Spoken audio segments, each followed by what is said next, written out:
"Don't come to Sophie's party, Mom. It's a formal dinner. Derek's partners will be there. Just send the gift." That's what my daughter said to me on a Tuesday afternoon while I was standing in a fabric store, holding 3 yards of navy chiffon I'd picked out for the occasion. My granddaughter was turning 16. I'd been counting the days since March. I put the fabric back on the bolt, smoothed it flat with both hands like I was pressing a wound closed. The woman behind the counter asked if I needed help. I shook my head and walked out. "My name is Maggie. I'm 68 years old. I was a night shift nurse for 30 years at St. Andrew's Memorial, the kind of hospital where you learn fast that people don't say what they mean, and pain doesn't always show on the surface. I retired 4 years ago. My husband, Paul, died when our daughter Lisa was 14. Heart attack at the kitchen table on a Sunday morning. One moment he was reaching for the syrup, the next, he was gone. I didn't scream. I just held his hand until the ambulance came. Then I went upstairs and told Lisa her father wasn't coming back. I said it clearly because I'd learned in the ICU that people deserve the truth, even when it breaks them. After Paul died, everything got quieter. The kind of quiet that presses against your chest when you lie down at night. I picked up extra shifts, doubles, sometimes triples during flu season. I stopped buying flowers for the table, stopped listening to the radio in the car. I funneled everything into Lisa, into making sure she had what she needed. Dance classes, tutoring, braces, that summer camp in Vermont she begged for. I never said no. I didn't know how. She was a sweet girl once. I remember her at 7, sitting on the bathroom counter while I braided her hair before school. She'd hold my wrist and say, "Slower, Mama. I like when it takes a long time." She used to tuck notes into my lunchbox when I worked nights. Little drawings of stick figures holding hands with the words, "Come home safe," written in crayon. I kept every one of them in a shoebox under my bed. They're still there. But children grow, and sometimes they grow away from you so gradually that you don't notice until you're standing in a room they used to fill, and all that's left is the outline of where they were. It started in high school. Small things, a correction here, a pulled away hand there. "Mom, don't hug me in front of my friends." Then, "Can you park around the corner?" Then, silence, long stretches of it, broken only by requests for money or rides or signatures on permission slips. She met Derek in college, pre-law, polished, the kind of man who shakes your hand like he's measuring it. He smiled at me the first time we met, but his eyes stayed on the wall behind my head.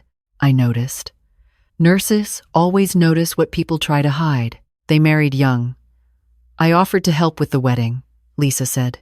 "We've got it handled, Mom." Then 2 weeks later, Derek called me directly, first time he'd ever dialed my number, and asked if I could cover the catering deposit, $14,000. I pulled it from my retirement savings. He thanked me in an email, not even a phone call. After the wedding, things moved fast. They bought a house in Ridgemont, a neighborhood I'd driven through once and thought, nice lawns, cold people. I co-signed the mortgage, $32,000 from my home equity line. Lisa said they'd pay it back within a year. That was 9 years ago. Then came Sophie, my first grandchild. I was in the delivery room holding Lisa's hand, whispering the same things I used to whisper to patients in labor. "You're doing it. I'm right here. I'm not going anywhere." She squeezed my fingers so hard I thought they'd break. And when Sophie came out crying, purple and perfect, Lisa looked at me and said, "I want her to know you, Mom." I believed her. I built my whole next decade on that sentence. 4 years later, Tyler came. Easier delivery, harder aftermath. Lisa had postpartum depression. Derek traveled for work, 3 days a week, sometimes 4. I moved into their guest room for 5 months. I cooked every meal, bathed both children, drove Sophie to preschool, held Lisa when she cried at 2 a.m. and said she was a terrible mother. I told her she wasn't. I told her what I'd told 1,000 women in the hospital. This is a season. It will pass. And I'm here until it does. When she got better, I moved back to my house. She didn't ask me to stay. Didn't thank me for coming. Just said, "I think we're good now, Mom." Like I was a temp worker whose contract had ended. Over the years, I kept giving. Sophie's piano lessons, Tyler's orthodontist, the new roof after the storm, groceries when Derek's firm had a slow quarter, a check for $6,000 when Lisa wanted to redecorate the living room. "It's an investment, Mom," she said. "First impressions matter when Derek brings clients home." I nodded. I always nodded. Then there was the credit card. Lisa had asked for a supplementary card on my account 3 years ago. "Just for emergencies, Mom. In case something happens with the kids." I said yes because saying no to Lisa felt like pulling stitches out of a wound that never quite healed. But the statements told a different story. Spa days, boutique charges, a $900 handbag, restaurant bills for places I'd never heard of, monthly subscriptions I couldn't name. The total over 3 years came to just under $28,000. I noticed. I always noticed. But I didn't say anything because silence had become my contribution to the family. The one thing they never asked me to stop giving. So when she told me not to come to Sophie's 16th birthday, I wasn't shocked. Not really. I was just tired.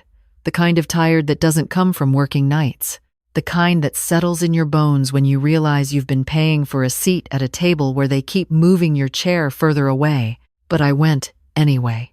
I didn't wear the navy chiffon. I wore my gray wool coat, the one Paul gave me our last Christmas together. I drove across town to the restaurant, a place called Belmont's, with tall windows and candles on every table. I could see them through the glass before I walked in. Lisa, in a black dress, laughing, leaning into Derek's arm. His partners and their wives arranged around the table like a magazine spread. And at the center, Sophie, my Sophie, in a white blouse with her hair pinned up, looking more like a woman than I was ready for. I told the hostess I was with a different party. She seated me at a small table near the back, by the kitchen door. I ordered water and a cup of soup, and I watched. I watched Lisa raise a glass and give a toast I couldn't hear. I watched Derek put his hand on Sophie's shoulder like a man posing for a portrait. I watched Tyler fidget with his napkin and sneak his phone under the table. And I watched my granddaughter's eyes move across the room, searching for something she couldn't find. I know that look. I've seen it 1,000 times in hospital rooms. The look of someone expecting a face that isn't there. Then it happened. Sophie stood up, said something to Lisa, and walked toward the restroom. Her path brought her past my table. She didn't see me at first, but then she stopped, blinked, looked again. "Grandma?" I smiled. My voice cracked, but I held it together. "Happy birthday, sweetheart." She didn't hesitate. She came to me, wrapped her arms around my neck, and held on, tight, the way Lisa used to hold me when she was small, the way people hold things they're afraid of losing. "Mom said you were sick," she whispered. "She told everyone you had a bad flu and couldn't make it." I didn't answer right away. I just held her. "I'm not sick, Sophie." She pulled back. Her eyes were wet. She understood. Maybe not everything, but enough. 16 is old enough to recognize a lie told by someone you love. "Come, sit with us," she said. "No, sweetheart. This is your night. Go back to your party. But you're here. You came. I came for you. That's enough." She looked at me the way Paul used to, like I was made of something she couldn't quite name but didn't want to let go of. Then she kissed my cheek and walked back to the table. I saw her lean over to Lisa and say something. Lisa's face went white. She turned and looked straight at me across the restaurant. I didn't wave, didn't look away, just held her gaze until she turned back to her plate. I paid for my soup, and I left. I didn't sleep that night. I lay in bed and stared at the ceiling fan going around and around, and I thought about every check I'd written, every bill I'd paid, every time I'd said yes when my body screamed no. I thought about what my friend Helen would say. Helen's been my anchor for 20 years, ever since her husband left her with 2 teenagers and a mortgage she couldn't pronounce. She works the front desk at the library now, reads mystery novels on her break, says what she means and means what she says. I called her the next morning, told her everything. She was quiet for a long time. Then she said, "Maggie, you've been writing checks to stay in the room, and they've been cashing them and locking the door." That hit somewhere deep. "What do I do?" I whispered. "You stop paying for a door that doesn't open." I sat with that for 2 days. Then on Thursday morning, I got dressed, drove to First Harbor Bank, and sat down with a woman named Janet who had kind eyes and a firm handshake. "I'd like to cancel all automatic payments on my account," I said. "All of them, Miss Coleman?" "Everyone." "And the supplementary credit card under Lisa Whitfield?" "Cancel it," she typed. I signed. It took 20 minutes to undo 9 years of financial scaffolding I'd built around my daughter's life. 20 minutes. That's all it took to stop being a safety net and start being a person again. Janet slid the confirmation across the desk. "You're all set. No recurring debits, no authorized users. Full control." I held the paper in my hands and felt something I hadn't felt in years. Not anger, not sadness, just clarity. The kind that comes after a long surgery when the bleeding finally stops and you can see the wound for what it is. "One more thing," I said. "I'd like to set up a trust account." "For whom?" "My granddaughter. Sophie Whitfield, her name only. No access for her parents." Janet didn't blink. "We can do that." We spent the next hour on paperwork. I transferred a portion of my savings into the trust, designated for Sophie's education. First car, first apartment, whatever she needed when she was old enough to need it. Managed by the bank. Not by Lisa. Not by Derek. By me. Until I couldn't anymore. And then by an independent trustee who had no last name in common with mine. When it was done, I drove home, parked the car, and sat in the kitchen with a glass of water. The house was still. The fridge hummed. The clock ticked. And for the first time in years, the quiet didn't feel like loneliness. It felt like space. They came the next day. I knew they would. I heard Derek's car first, that smooth purr of an engine that costs more than my annual pension. Then Lisa's heels on the porch steps, sharp and fast. She didn't knock, just opened the door like it was still hers. "What did you do?" she said. I was at the kitchen table, shelling pecans into a bowl. I didn't stand. "Good morning, Lisa." The mortgage bounced. Tyler's school called about unpaid tuition. Derek's card got declined at a business lunch. A business lunch? Mom, that must have been uncomfortable for him. "This isn't funny." "No," I said. "It's not." Derek stepped in behind her, arms crossed, jaw tight. He looked at me the way people look at a problem they thought was already solved. "Maggie," he said carefully, "there seems to be some kind of financial disruption." "There's no disruption. I've canceled all payments from my accounts." Lisa stared. "You can't do that." "I already did." "But we depend on," she caught herself, swallowed the rest. But I heard it. "We depend on you."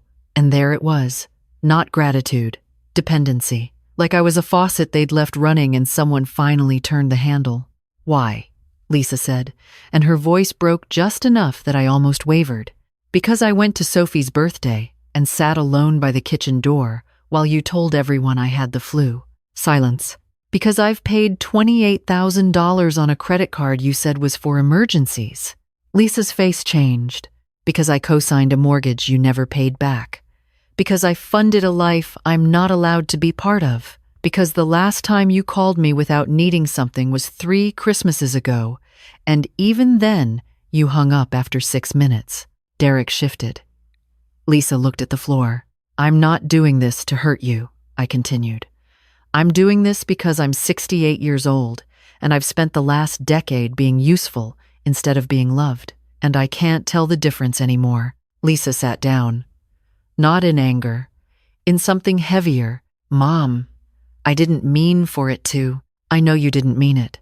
That's what makes it worse. You didn't even have to try." Derek cleared his throat. "We can work something out. A payment plan. A revised." "There's nothing to revise, Derek. I'm not a vendor. I'm her mother." He looked at Lisa. She looked at her hands. "The will's been updated," I said, keeping my voice steady. The house stays out of probate. The trust goes to Sophie.